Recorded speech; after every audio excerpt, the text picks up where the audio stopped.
Yo, César.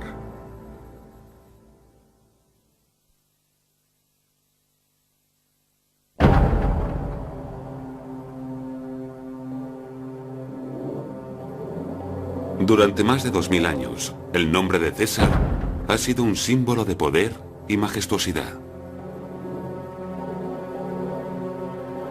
Reyes y emperadores, guiados por la envidia hacia sus conquistas y logros, se han llamado a sí mismos César, Kaiser o Zar. Pero para algunos romanos, César era demasiado ambicioso. Un tirano con unas ansias de poder que destruirían la República Romana y asentarían las bases del dominio de los emperadores.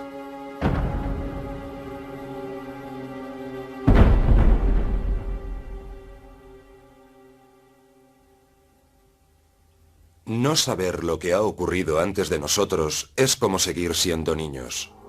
Cicerón.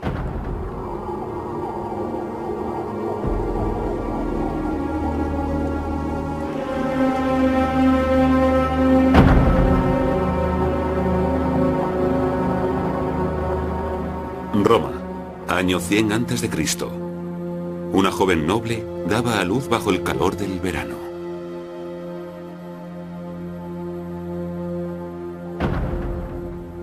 Era su primer hijo, y fue varón. Familiares y amigos le trajeron regalos. Le llamaron Cayo, seguido del nombre del clan Julio y del apellido César.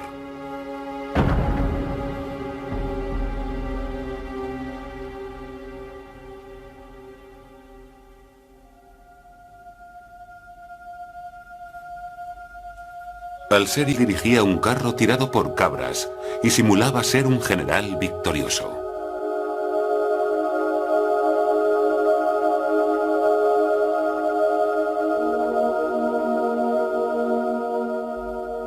Roma era gobernada por familias aristocráticas.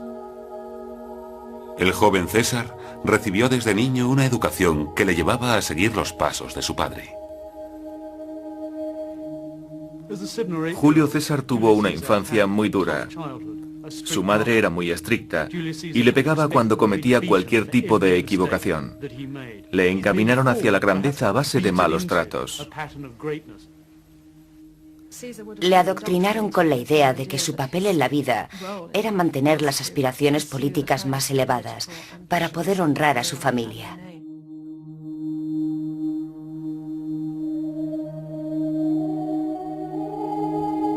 Esta educación tan privilegiada hizo que César creciera orgulloso del pasado de Roma, su legendaria fundación a la orilla del Tíber en el 753 a.C., la destitución de los reyes para instaurar la República, la absorción una a una de las ciudades de Italia, y cómo en los 2 siglos anteriores al nacimiento de Julio, los ejércitos romanos conquistaron el norte de África, Grecia, el sur de las Galias y España.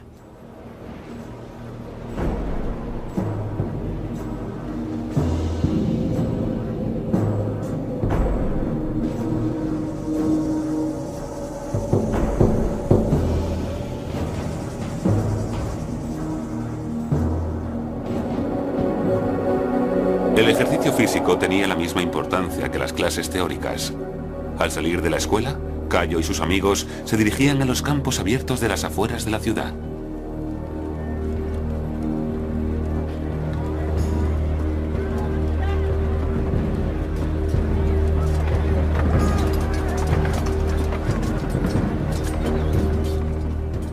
Aquí desarrolló las habilidades que más adelante utilizaría en la batalla.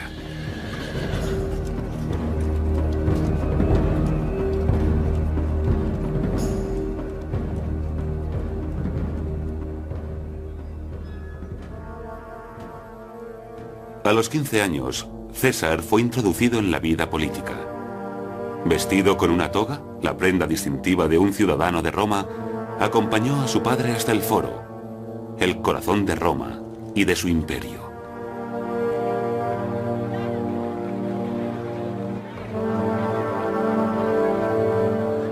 Roma sometió todo el Mediterráneo al dominio de la República. El imperio se enriquecía sin cesar, pero tal expansión provocaba la inestabilidad política.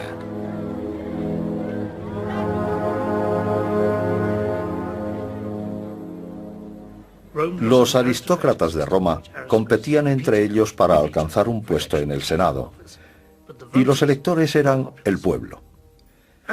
Había luchas entre los distintos miembros de la aristocracia para ganarse al electorado.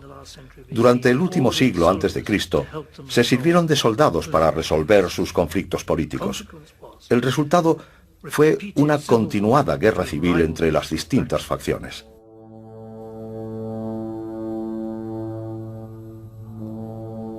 El padre de César era senador y era uno de los mandatarios de Roma. Pero detrás de las puertas del Senado, su carrera se venía abajo. César nació en el seno de una familia de clase alta que había perdido parte de su estatus social. Se veían desplazados dentro de la élite política y César estaba siempre corto de recursos económicos. Me parece que la principal motivación a lo largo de su carrera fue recuperar el respeto por su apellido y que su familia retomara el poder. César pertenecía a una familia que demandaba poder. Y además, creció en un ambiente de guerra civil. Creo que eso es fundamental.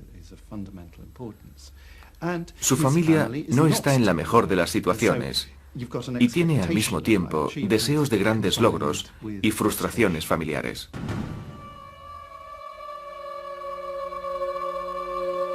Cuando César tenía 15 años, su padre murió. Se convirtió en el cabeza de familia. César perdió a su padre cuando era muy joven. Se quedó solo. Tuvo que trabajar muy duro para impulsar su carrera política. Y estoy convencida de que eso avivó sus ambiciones. A los 16 años, se casó con la hija de una familia muy respetada en el entorno político. Pero la guerra civil volvió a estallar en Roma antes de que pudiera explotar sus nuevas conexiones. Eran tiempos peligrosos. La facción que tomó el poder confiscó los bienes de César y su vida peligraba. Abandonó Roma y se alistó como oficial en el ejército. Cedió por una vez, pero con la certeza de que iba a volver.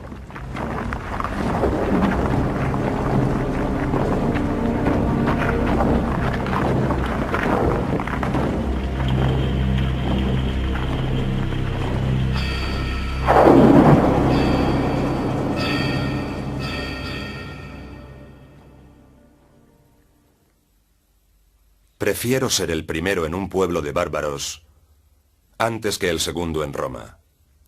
César. César pasó 4 años en las campañas de Asia Menor y se ganó una buena reputación por su valentía. Por aquel entonces, la situación política de Roma había cambiado. El adolescente que se marchó de Roma volvió convertido en un hombre y preparado para una campaña muy distinta a la anterior.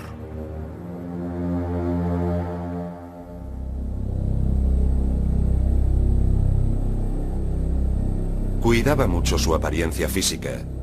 Se afeitaba con esmero. Le preocupaba mucho su calvicie prematura y aunque padeciera epilepsia, su resistencia física era extraordinaria. Plutarco. Fornido, de ojos oscuros y expresivos.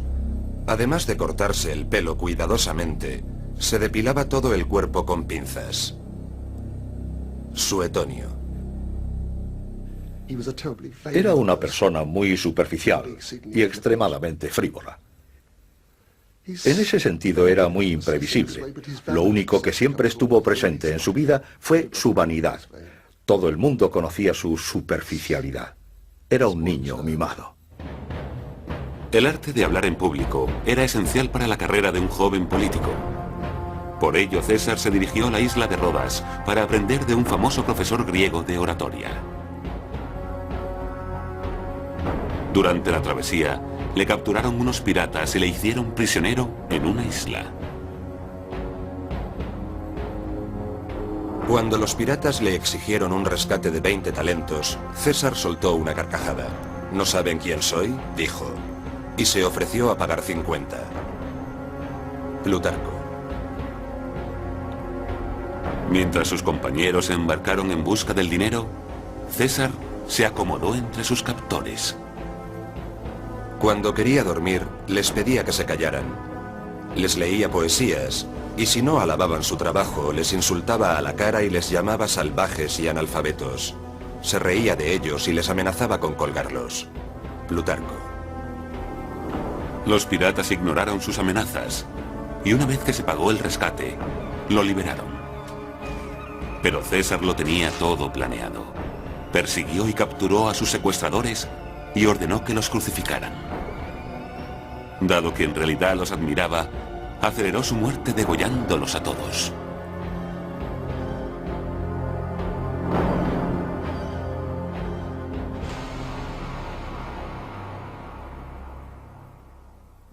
La República era un sistema muy complejo que estableció unos equilibrios de poder entre soldados y aristócratas. Pero también era un sistema muy sabio que supo limitar los poderes de la aristocracia basándose en dos premisas. Por un lado, todo poder era limitado, y por el otro, todo poder debía ser compartido. De este modo, ningún aristócrata podía obtener un poder excesivo. Cada año se elegía a 2 senadores para que ejercieran conjuntamente el cargo de cónsules. La Cámara de los Cónsules era el estamento más elevado de Roma, y solo podían acceder a ella los mayores de 42 años. César sabía que debía esperar mucho tiempo. A los 30 años, se afianzó dentro de la escala política al obtener un puesto administrativo en una de las provincias romanas en España. En esta época, César observó una estatua de Alejandro Magno. Descubrió que a los 31 años, Alejandro ya había conquistado casi todo el mundo conocido, mientras él tenía que rendir cuentas a sus superiores. Se sintió tan frustrado que se vino abajo y se echó a llorar.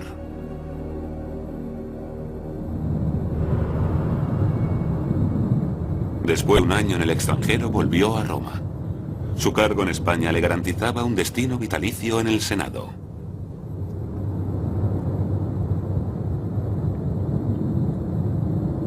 Como senador, podía llevar con orgullo una banda morada sobre su túnica.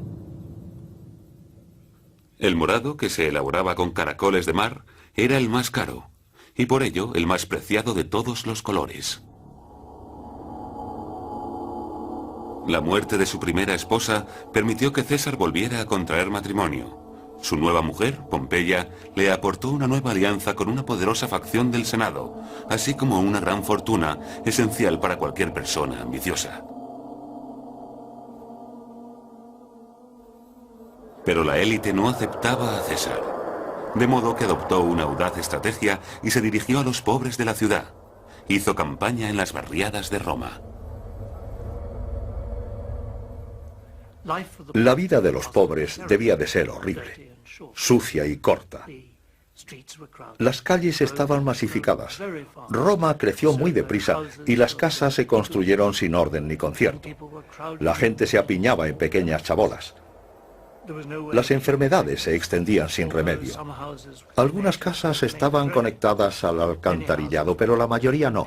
Así la gente tiraba la mierda desde la ventana a la calle. Hay que imaginarse las calles sucias y masificadas, plagadas de pestilencia y enfermedades. El olor debía de ser insoportable. La aristocracia romana paseaba por la calle con rosas pegadas a la nariz. Julio César llegó como un desconocido y siguió la estrategia de un político inteligente. Encontró una nueva fuente de poder. Ignoró a la aristocracia y se dirigió a la clase baja. Hizo lo que pocos políticos estarían dispuestos a hacer. Se paseó por las calles dándole la mano a la gente. Se mostró dispuesto a servir y agradar a todo el mundo, incluso a la gente de a pie. No le importó rebajarse durante una temporada. Casi odió. Tanto esfuerzo le sirvió para obtener un cargo ideal, la responsabilidad de los espectáculos de Roma. César gastó unas enormes cantidades de dinero prestado para crear los juegos más extravagantes hasta el momento. Inundó el circo para simular batallas navales.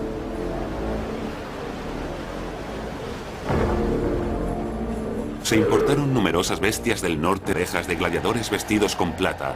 Lucharon hasta la muerte para entretener a las masas.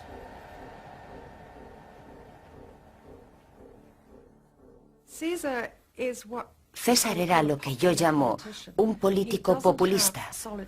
Al no tener el respaldo del Senado, se dirigió al pueblo. Roma estaba llena de votantes en potencia y todos ellos estaban dispuestos a dejarse comprar por el político que les ofreciera más o que gastara más en los juegos. Era muy generoso en gastos y muchos le criticaron por estar comprando una fama muy corta a un precio muy elevado. Plutarco. Las deudas se amontonaban rápidamente. Si su apuesta política fallara, se podía enfrentar al exilio e incluso a la muerte. Pero no tuvo en cuenta los riesgos y continuó satisfaciendo sus extravagantes gustos. César tenía la reputación de haber pagado unas sumas inmensas por esclavos de calidad. No se atrevía a confesar las cantidades y prohibía que se incluyeran en los cuadernos de cuentas. Suetonio. El hogar de César era testigo tanto de día como de noche de numerosos tratos privados. Los ciudadanos de a pie le apreciaban porque se mezclaba con el pueblo de una manera amistosa. Además celebraba cenas y festejos que junto con el esplendor de su forma de vida le hicieron cada vez más importante en el mundo de la política. Los hombres de todos los estamentos sucumbieron ante sus encantos, al igual que sus mujeres. Todos coinciden en que era un amante del placer. Gastaba mucho dinero para satisfacer sus pasiones y sedujo a muchas mujeres hermosas. Suetonio.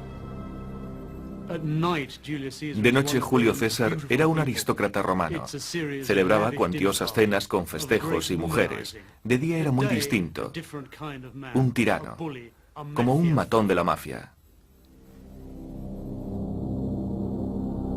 Ya había conseguido una amplia red de apoyo. A los 36 años puso a prueba su popularidad pública y privada y se presentó a las elecciones para pretor supremo de Roma. Apostó muy fuerte para conseguirlo. Al salir de casa, en el día de las elecciones, le dijo a su madre que de noche sería pretor o indigente. Para avanzar en el mundo de la política romana, César tuvo que pedir prestadas unas inmensas cantidades de dinero y podría devolverlo a través del poder que obtendría ganando las elecciones, pero si perdiera, iba en serios apuros. Sin embargo, César ganó. Como pretor supremo, obtuvo mayor prestigio, fondos y una residencia oficial tras unos grandes muros cerca del foro. Pero César seguía obsesionado con llegar a cónsul y decidió aliarse con los dos romanos que podían ayudarle a conseguirlo.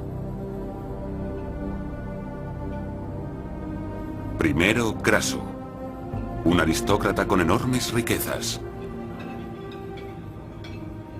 Luego se uniría Pompeyo, el general de mayor prestigio en Roma debido a sus conquistas en Siria, Palestina y gran parte del Oriente Próximo. Los tres se aliaron. Para afianzar el triunvirato, César dijo que su hija pequeña, Julia, se casara con Pompeyo.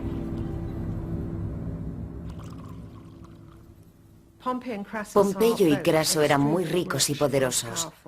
Craso era simplemente rico, pero Pompeyo acababa de volver de Oriente y era un miembro muy destacado de la élite romana. Puede que fuera la persona más importante de Roma en ese momento. Pero ambos necesitaban a César porque suponía un peligro. Si no se unían a él, le tendrían que destruir. En el año 59 a.C., la riqueza de Craso y el ejército de Pompeyo consiguieron que César fuera elegido cónsul. El nuevo cónsul no quería compartir poderes, así que inició una inmediata campaña de intimidación contra su compañero Bibulo. Llegaron a asaltarle y cubrirle de estiércol para impedir que saliera de casa. El Senado vio horrorizado cómo César ignoraba los precedentes y aprobaba ilegalmente sus propias leyes. Hubo rumores que decían que había cambiado parte de los lingotes de oro del erario público por copias de bronce. Lo que de verdad ofendía a la aristocracia romana era que César utilizó su cargo de cónsul exclusivamente para servir a su propia ambición personal. No le interesaba el avance de la República. El cargo no era más que un medio para enriquecerse. Los que se le oponían tuvieron que enfrentarse a las violentas medidas de los que le apoyaban. El senador Cicerón resumía las preocupaciones de la aristocracia. La monstruosidad de César se oculta bajo sus amistosos y delicados modos. No sabemos qué hacer. Si nos resistimos, probablemente se derrame sangre. César ejerció el cargo de cónsul sin respetar en ningún momento las tradiciones y el decoro.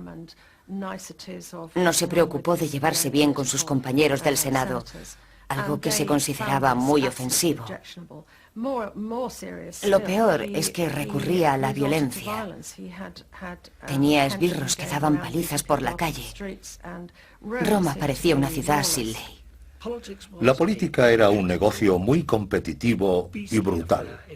El simple hecho de implicarse en ella multiplicaba las posibilidades de arruinarse o de ser asesinado. César era competitivo y combativo, más que cualquier otro de su edad. Y ganó. Pero ganó mediante la traición continuada a sus oponentes políticos. Si uno se fija en lo arreglado que luce el cabello y en la elegancia con la que da órdenes con un solo dedo, no se imagina que este hombre pueda concebir unos crímenes tan brutales que podrían destruir la República Romana. Cicerón. Tales temores acerca del futuro de la República resultaron estar más que fundados.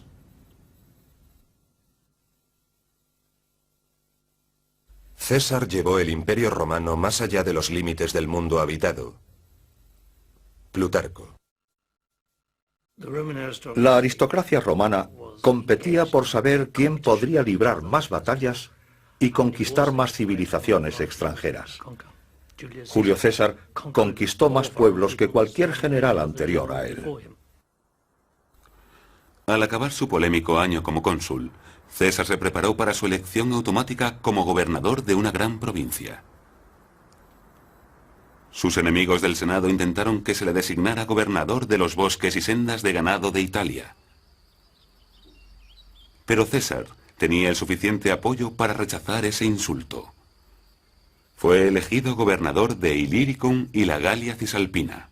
Más adelante se aseguró la Galia Transalpina.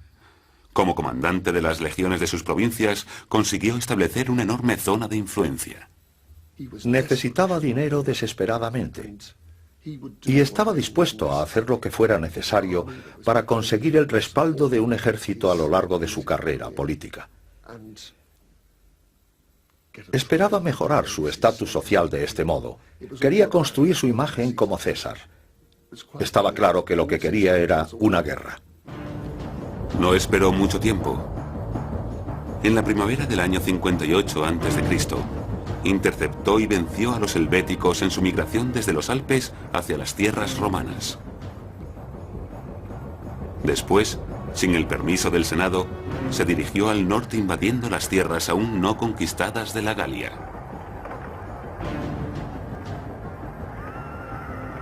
César estaba decidido a triunfar y a recibir los honores de un paseo triunfal por las calles de Roma.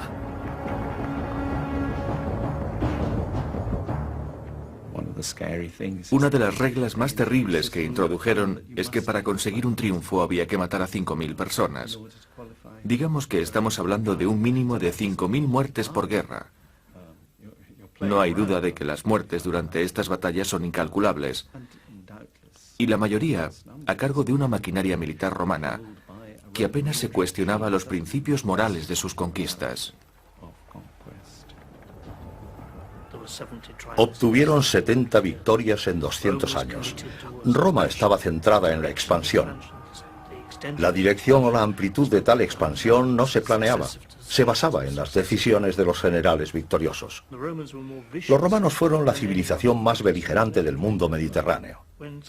Si una ciudad o pueblo se rebelaba ante el poder romano, se limitaban a matar a todos los animales y las personas de la población rebelde. Capturaron a millones de personas y las convirtieron en esclavos en Italia. Era un imperio cruel y explotador. Juzgaba a sus hombres por su historial bélico y no por su ética o posición social. A veces, cuando habían conseguido una victoria aplastante, permitía que sus hombres abandonaran sus deberes militares para que se dejaran llevar de la forma más salvaje que quisieran. Le gustaba afirmar con orgullo: mis soldados luchan igual de bien cuando apestan a perfume. Suetonio.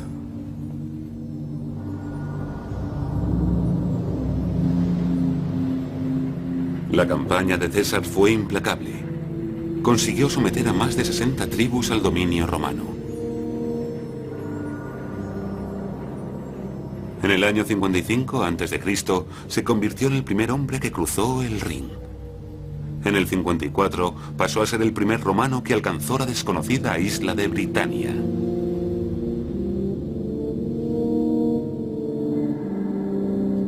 La llegada a las tierras británicas fue casi desastrosa debido al clima y a la brutal resistencia que se encontraron. Pero César se aseguró de que Roma solo recibiera noticias de sus grandes éxitos. Poco a poco las Galias fueron conquistadas y Europa occidental pasó a formar parte del imperio. 8 años viajando a través de caminos de barro y piedras, alimentándose mal y durmiendo peor. 8 años de mapas, tácticas, valor, tratados, ejecuciones y de batallas brutales y sangrientas. Durante las guerras de las Galias, César demostró tener una brillante capacidad de liderazgo. Nunca abandonó el frente, siempre era el que cabalgaba más rápido, el que llegaba antes a todas partes y el que cargaba con la mayor responsabilidad. Por supuesto, también era un astuto y culto diplomático. César preparó el terreno para su vuelta a las esferas políticas de Roma. Enviaba nuevas crónicas sobre sus genialidades bélicas. En dichas crónicas solo se preocupaba de enaltecer su propia imagen. César tenía que hacerlo todo. Izar la bandera que llamaba armas, avisar a los hombres que trabajaban en el campamento, formar la línea de batalla, dirigir a los soldados y tocar la corneta. En una ocasión en la que apenas teníamos hombres, César le arrebató el escudo a un soldado de la retaguardia y corrió a la primera línea. Se dirigía a cada centurión por su nombre y gritaba a las tropas para infundir ánimos. Y así acabó una batalla en la que la tribu rival resultó prácticamente aniquilada. Su nombre quedó borrado de la faz de la tierra. César decidió hacerle servir de ejemplo para que los nativos tuvieran más cuidado en el futuro. Hizo ejecutar a todos los líderes y vendió el resto de la población como esclavos.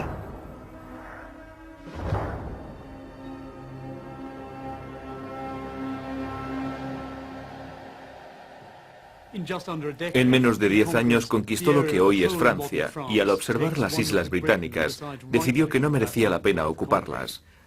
Vuelve a Roma de estas conquistas con una fortuna y con la habilidad, el prestigio y el dinero necesarios para comenzar una exitosa carrera política. El César de 50 años era muy distinto del que había llorado ante la estatua de Alejandro Magno 20 años atrás.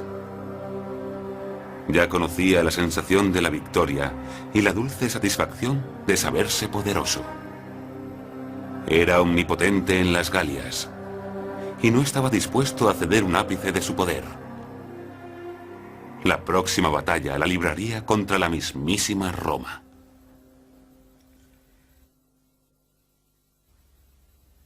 La suerte está echada. César. César le había prometido tierras a sus hombres y debía cumplir. Pero el Senado temía al conquistador de las Galias y se negó a prestarle ayuda. El problema histórico de Roma no era controlar a los comandantes que estaban lejos. Lo dificultoso era la vuelta, cuando regresaban con todas sus tropas. Sus oponentes del Senado seguían decididos a procesarle por su comportamiento ilegal cuando ejerció de cónsul 10 años atrás. Convencieron a su exaliado Pompeyo de que César estaba fuera de control.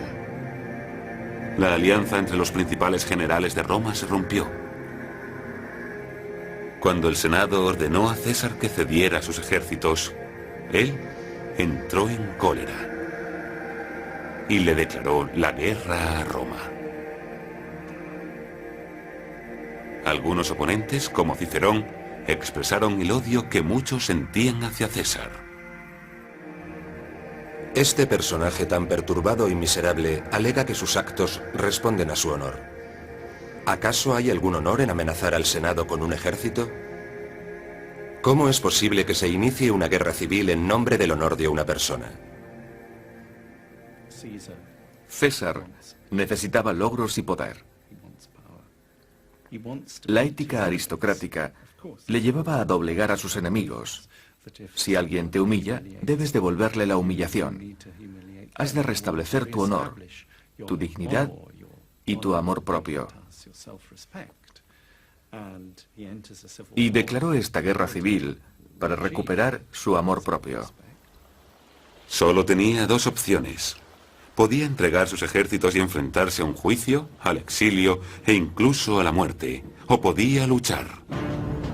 Sentenció: la suerte está echada, y cruzó el Rubicón, la frontera al noreste de Italia, para dirigirse a Roma.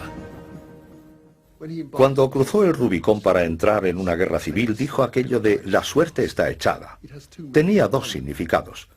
Por un lado, quería decir que ya no había vuelta atrás, pero por el otro, era una expresión típica del juego de azar, que se refería a que la suerte estaba en el aire y que nadie sabía de qué lado se iba a decantar. El rumor se extendió como la pólvora. Todos conocían la brutalidad del conquistador de las Galias y se temían lo peor. Los veteranos con mayor experiencia avanzaron hacia el sur, venciendo a unas tropas opositoras que apenas tuvieron tiempo de organizarse. Los pueblos de Italia se temían lo peor, pero fueron ignorados. Las puertas de cada población se abrían sin ofrecer resistencia, y sus oponentes de Roma, como Cicerón, se sentían cada vez más aislados. Cada población le recibe como a un dios. Le saludan con todo tipo de ovaciones y honores. La astuta bondad de César les maravilla. Cuando entró en Roma, César descubrió que sus oponentes habían huido. En unas semanas, Pompeyo había agrupado a varias legiones leales. No es solo que César y Pompeyo quisieran enfrentarse el uno al otro. Cada uno tenía el respaldo de toda una serie de personas que esperaban obtener sus frutos. Eso era lo peor de cada posible vencedor de la guerra civil, que los que les apoyaban querían sus beneficios. Ellos eran los que presionaban a ambos oponentes. La guerra civil se extendió por el norte de África y Europa. César se dirigió al oeste para aniquilar a toda legión que declarara su apoyo a Pompeyo.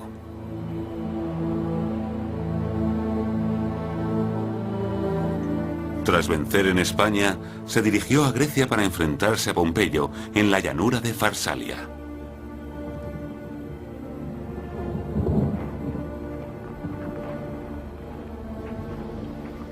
César tenía 22.000 hombres, la mitad que su enemigo. Pero una vez iniciada la batalla, demostró ser mejor estratega.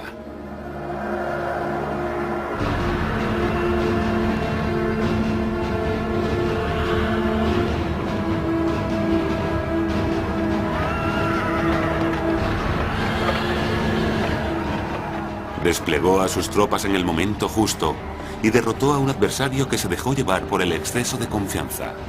Pompeyo perdió 15.000 de sus mejores hombres. El resto fueron hechos prisioneros. Fue una victoria decisiva. Pompeyo consiguió escapar de la carnicería y se dirigió a Egipto. César le persiguió hasta Alejandría. Al llegar, el joven rey egipcio recibió al vencedor de la guerra civil de Roma con un regalo: la cabeza de Pompeyo. César sintió miedo y alivio al mismo tiempo. Quizá clamara al cielo diciendo que era una deshonra, pero en realidad le ahorraron un trabajo necesario y él podría decir que era inocente. En las termas, tabernas y panaderías de Roma se extendía el rumor de la victoria de César y de su noviazgo con una dama muy poderosa, la nueva reina de Egipto. Se llamaba Cleopatra. Juntos remontaron el Nilo como dos jóvenes amantes. Los rumores no cesaban mientras César y Cleopatra seguían su viaje de vuelta a Roma. Se hablaba de que, tras una batalla contra un rey extranjero cerca del Mar Negro, dijo: llegué, vi y vencí. Los habitantes de Roma se preguntaban acerca de sus intenciones hacia ellos.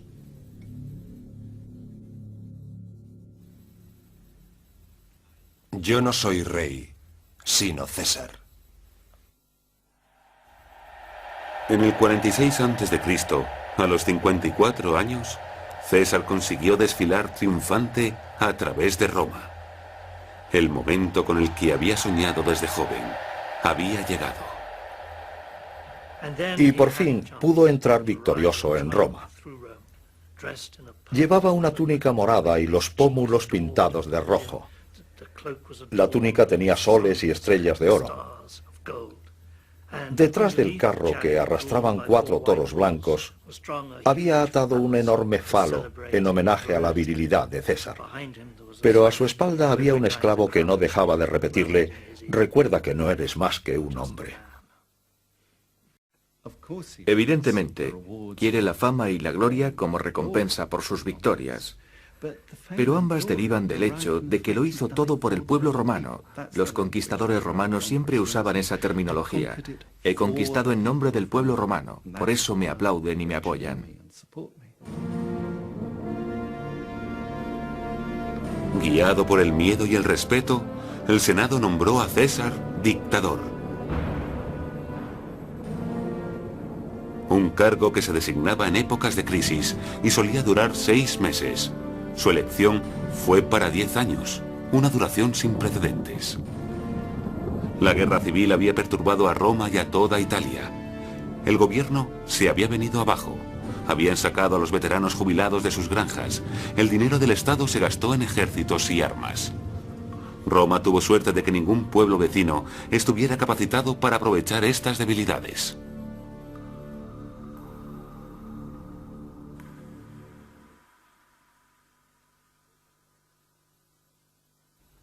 César trabajó sin descanso para estabilizar el mundo romano tras varios años de conflicto.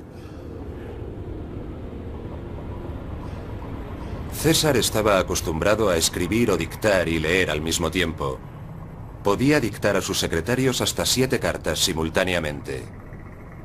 Suetonio. Le concedió a sus veteranos las tierras que les había prometido.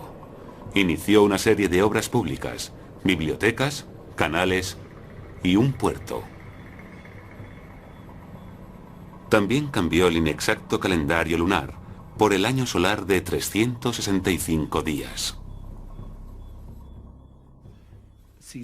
César reestructuró el calendario. Fue una manera de decir: el mundo está confuso. Tenemos que organizarlo y saber el mes en el que vivimos. Desconocemos tanto el mes como el día. Hagamos que el año tenga una durabilidad predecible para abandonar esta confusión. César lo logró.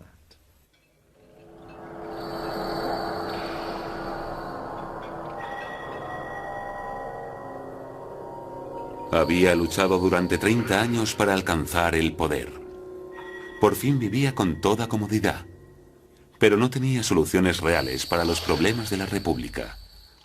Volvió a planear una guerra. Comenzó a organizar un ataque contra Partia, el mayor enemigo de Roma en Oriente.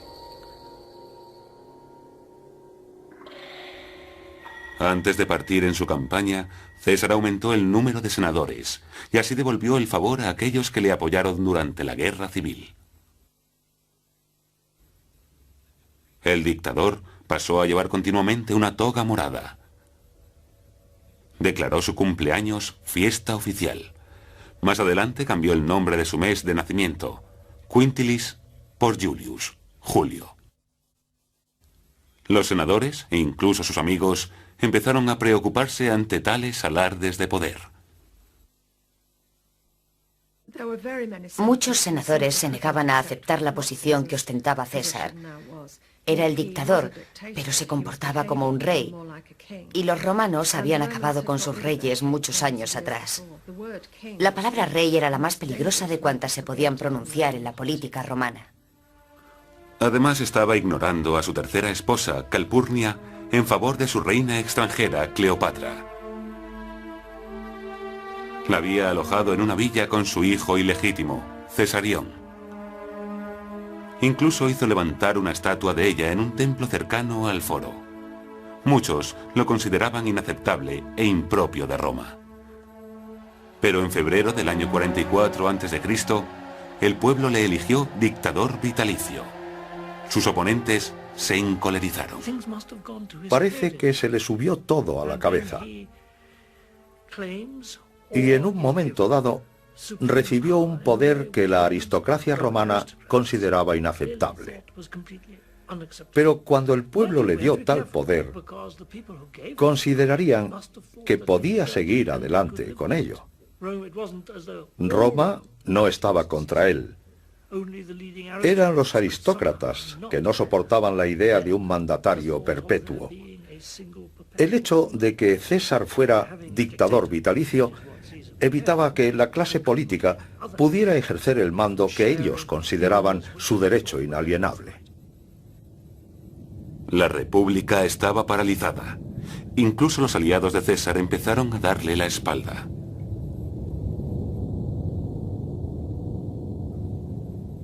Su arrogancia había ido demasiado lejos. Entre 50 y 60 de los principales senadores, incluyendo su apreciado Bruto, decidieron que César debía ser relegado del poder. Empezaron a planear su asesinato. Acordaron la fecha del crimen, el 15 de marzo, durante la Asamblea del Senado, 3 días antes de que César partiera a la campaña de Partia.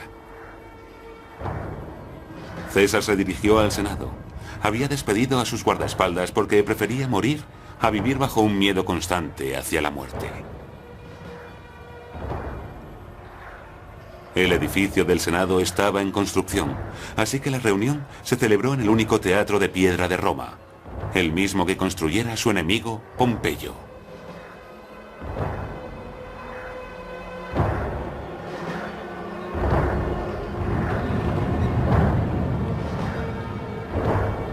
Al entrar en la cámara de debate, le rodearon. Sus asesinos sacaron las dagas y le apuñalaron 23 veces.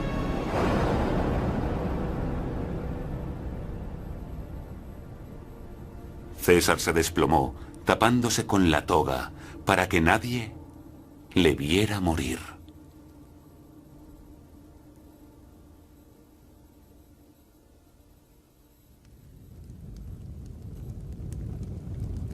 Cinco días después, su cuerpo fue incinerado en un grandioso funeral.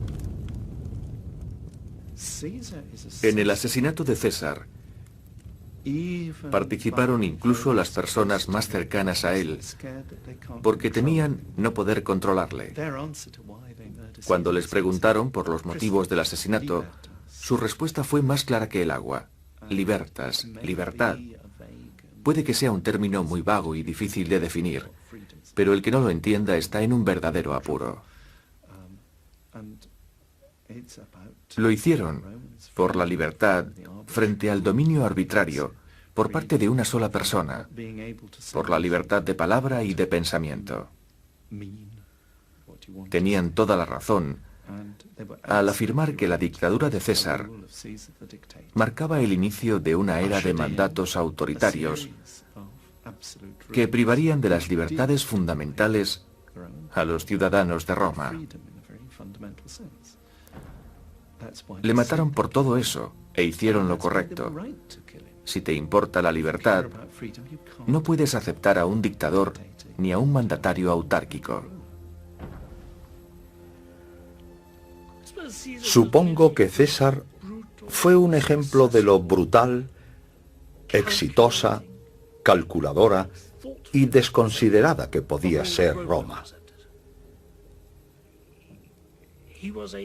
Era mejor militar que cualquiera de sus rivales. Aunque en algunos aspectos no era mejor que Pompeyo, sí que fue capaz de vencerle.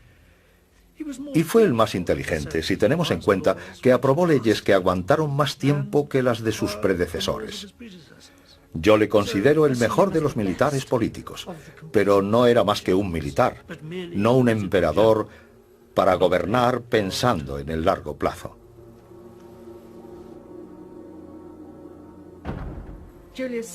La trayectoria de Julio César parece demostrar que aquel sistema republicano no funcionaba. Todo indica que la solución de los problemas políticos era siempre la violencia, y César fue uno de los principales exponentes de dicha violencia, y al final lo pagó sufriendo una muerte violenta.